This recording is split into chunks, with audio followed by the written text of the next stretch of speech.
dowladda Soomaaliya ayaa shaacisay in ay gacanta ku dhigtay keed weyn oo hubka ah oo Al-Shabaab ay ku lahayd deegaanka ceelasha biyaha ee duleedka magaalada Muqdisho. Taliye ku-xigeenka ciidanka booliska Soomaaliyeed Sakiyo Xuseen Axmed oo shir jaraa'id u qabatay warbaahinta ayaa faahfaahin ka bixisay howlgal qorsheysan oo shalay laga fuliyay deegaankaasi.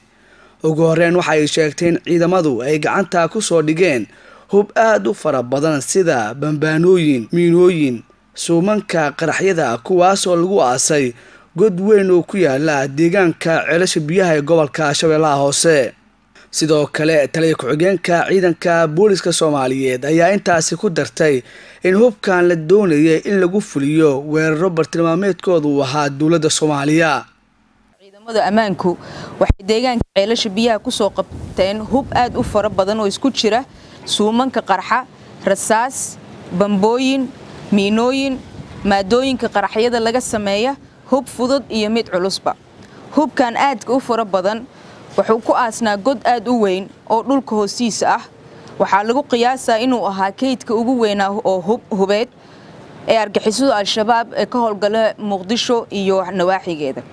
dhinaca kale Sakiyo oo hadlaysa ayaa waxay sheegtay in howlgal kale oo ka dhacay degmada Afgooye lagu soo qabtay ilaa iyo 35 ruux oo lala xiriirinayo Al-Shabaab kuwaas oo gacanta ugu jira dowladda.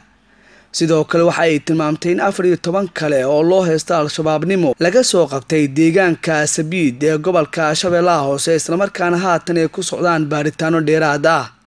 howlgallada hadda socda kuma eka kaliya gobolka Banaadir. waxaa maanta ciidamada booliisku howlgallo lagu fuliyay degmada Afgooye lagu soo qabtay 35 eedeysane shabaab ah.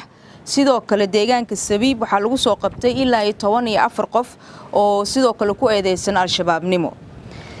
sidoo kale ciidamadu amniga waxay gacanta ku soo dhigeen mid kamid ah ragga argixisada u qaabilsanaa farsamada waxyaabaha qarxa ee gaadiidka lagu dhijiya. waxaana hadda lagu hayaa baarista kadibna waxaan soo la tiigsan doonaa sharciga.